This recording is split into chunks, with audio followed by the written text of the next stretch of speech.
Good morning, it's her dad. Hey everybody, it's Kansas City! And the frilled shark. Coming at you live from my kitchen in California. Today, we are going to be making spaghetti for your faces. Yes, the Gweedster was supposed to be here. Gweedster's not here today. We even got his We even got his hoodie already, but that's not the point. He just decided not to come. The point is, we're making spaghetti today. It's okay, because Gweedster has set up a set of explicit instructions that we're going to follow to a tick to make sure that this spaghetti comes out exactly like it's supposed to, just like in the old country, you know what I'm saying? But first, we gotta pour out some OJ for my man who didn't make it today. Gweedster, one's for you, man. So, we've already laid out all of our ingredients before time, because real chefs, real good chefs, lay out their ingredients before time. Real Italian chefs. So we're going to show you what we set out. This is what we got. Okay, so to start off, we have the highest quality spaghetti, specifically selected by Master Chef Gweedster himself. Angel hair spaghetti. We have one thing of fettuccine, but you know. Yeah, it's okay. Alright, next we move into our tools. We have one standard sized pot. And not the kind you're thinking of, so get that out of your head right now. We have one measuring cup. We're going to be using American units here. And we also have one rolling pin. I don't know why. Next, we're moving on to our ingredients. First, we have some sliced olives I found in my freezer. And next, we have a gourd that I've been growing in my backyard for a couple months. Gweedster said to use the freshest of ingredients, and that's what we are doing. Alright, here we have some Berkeley Farms dairy whipped topping. It's gonna give the pasta the kind of presence we're looking for. Yeah. Next we have some pumpkin seeds. Now those are just for us. Yeah. And then we're going on to these. There's just some R&Bs in case we get a little tired. And next we have some guns. And then here we have our corking solution, of course. Now we get on to our water substitute. Because we're in California, there's a bit of a drought going on, and we barely have enough water to do some basic stuff like water our lawns. Yeah, pretty serious drought. So we can hardly cook with this stuff. Instead, we have to use this water substitute, which Jack Guidi has graciously provided for us. Yeah, this is the official substitute for the recipe. You can't do the recipe without this specific substitute. It's special because it's white, just like Jack Guidi. It's made in Italy, just like Jack Guidi. And it's also made by Trader Kyoto Guidi, his cousin. Yeah. Here's the thing about this water substitute. As it's heated up, it actually produces more water to cook with. Yeah, very special chemical reactions going on in there. Italian seasoning. We have Italian seasoning. We have mustard seed, which is just as gross as it sounds, by the way, but it's on his list, so whatever. We have bay leaves, which if you don't know, actually taste really good. We have the base of our sauce, which is going to be garlic powder. There. And then we have the other base of our sauce, which is going to be Elmer's Glue All Standard Schoolhouse Glue. That's going to become the base of our sauce. It's really going to give it the viscosity we want. That ribbon's probably going to get thrown in there somewhere. And also, we're going to enjoy this with Carnation Breakfast Essentials with twice the calcium of the leading brand, plus 13 grams of protein. It's the best way to start your day. No one really likes ads, but we had to pay for production somehow. Here's some applesauces to top it all off. Here's some drain cleaner. Okay, now that we have the water set and we have all our ingredients ready, it's time to deal with the pasta. Now, this is the finest pasta in the land selected by Master Chef Gweedster.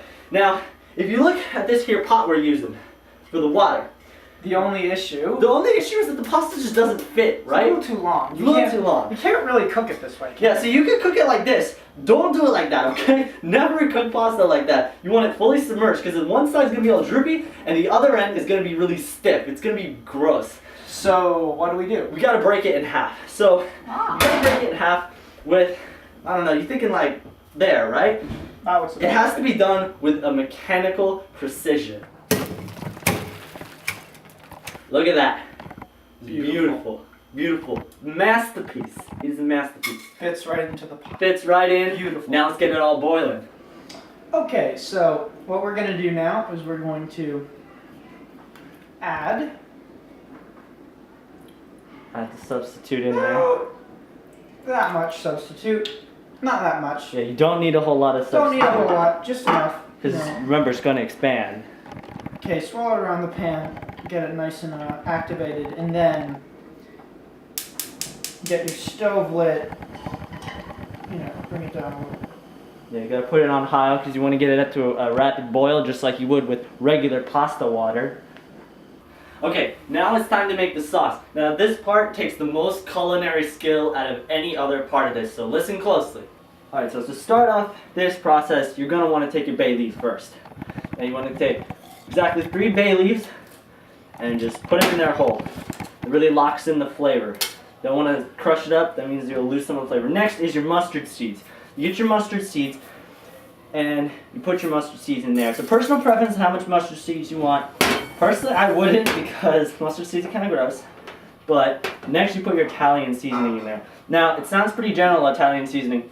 We're not technically allowed to tell you what's in Italian seasoning because Greaster would have a pretty massive lawsuit on our heads for that. But you just put in your Italian seasoning. That one's a little bit more of a personal preference as well.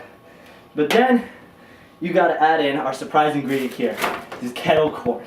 Now you put some of that kettle corn in there as much as you want. What that's going to do is that balances out the savory flavors of the sauce with a little bit of a sweet aftertaste. It's going to be really good in the end. You got to trust me on this. Mix that around a little bit, and then it's time to add the base. You got to add all your garlic powder, all of it, in there.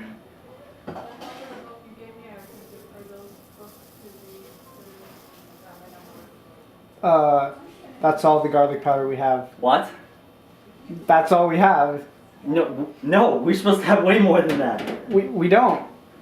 We're out. I don't know what to do. Okay, we're not gonna find garlic powder anywhere today. Where can we get some garlic? There's only one place we can go. O great and powerful Tom Cruise, we do beseech thee in front of the holiest of shrines we have created here in this beautiful household. Thank you, Tom Cruise, for your performances and such great movies such as Top Gun and Risky Business. Risky Business. We love you. And we hope you bestow upon us enough garlic so that we may finish this most holy spaghetti in your name, O great and powerful Tom Cruise. I do beseech thee. What? Oh, he did it! He did it! Now, with the garlic that Mr. Cruz graciously provided to us, bestowed upon us, we grinded it up, made it into powder again, and now we have enough powder. Yeah, we got enough powder. Get it all in there. Yeah. That looks about right. Yeah, we still got powder left over. Dang. Thanks, Mr. Cruz. Oh, yeah. We really owe you a lot. Tommy, he delivers, man. Okay, next up is the glue. Now, the glue is what gives it its textures. This is what the signature texture is. Now, you're just going to want to put that glue in there. Yeah. Yeah, get it all in there. Mr. Krabs. Yeah, you want the texture to be nice and rich. The more Elmers you put in there, the richer your texture is going to be. The better it will be. Yeah, rich is better. You want rich. I don't know a whole lot of people who don't like rich. Okay, that's enough of that.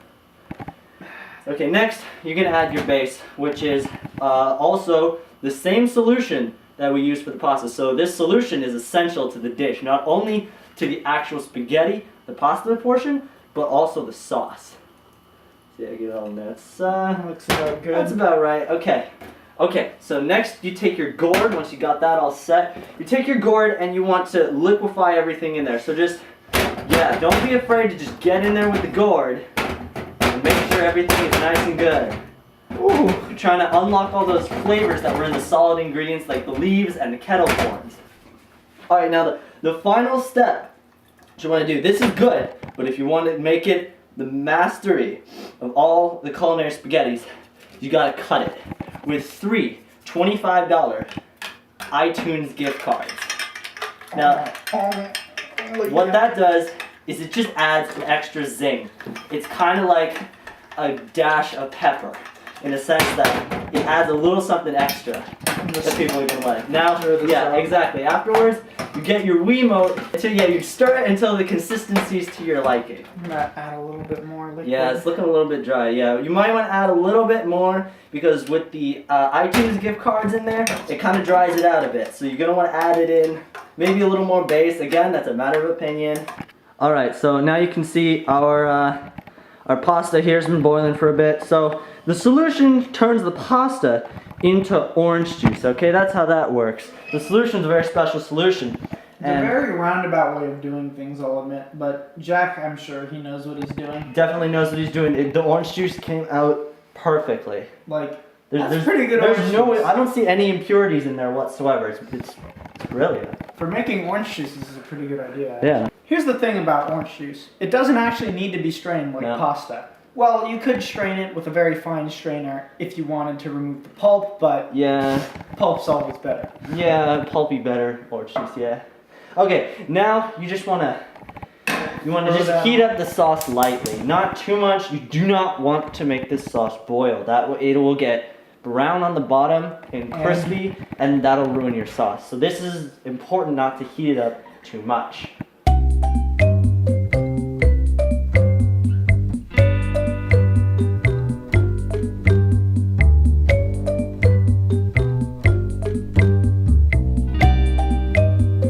So, after a little while, the orange juice turned into seasoned spaghetti with an orange With an orange in it. That's pretty amazing. I don't even know how Jack Guidi's doing this. This is like some culinary wizardry or something. Italian culinary. This is generations and generations of Italian cooking, masterminded and perfected to a science. This is amazing right here. Now, we have only one thing left to do. We have to add the sauce to our wonderful pasta.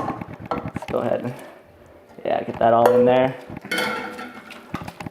All right, now on to the last and also most important step is presentation. Okay, so I have just done the first part of the presentation, which is cutting the orange with this knife so that I can put the $25 iTunes gift cards we used earlier inside the orange. Now, a chef is not just a chef. A chef is also an artist. What you have to do is the customers have to feel a certain thing eating your food. So it's very important that you convey the feeling that you want them to have through how your dish looks. See that? That looks pretty good. That looks pretty good. Pretty All right. good. Now, just a bit of artistic flair, Kansas City style. I'm gonna add some of that whipped cream we saw at the beginning.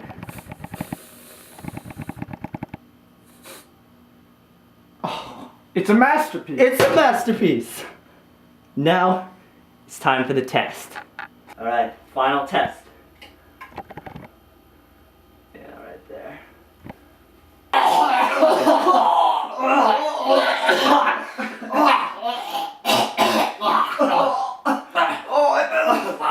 Oh God, it's even worse coming up than it is going down.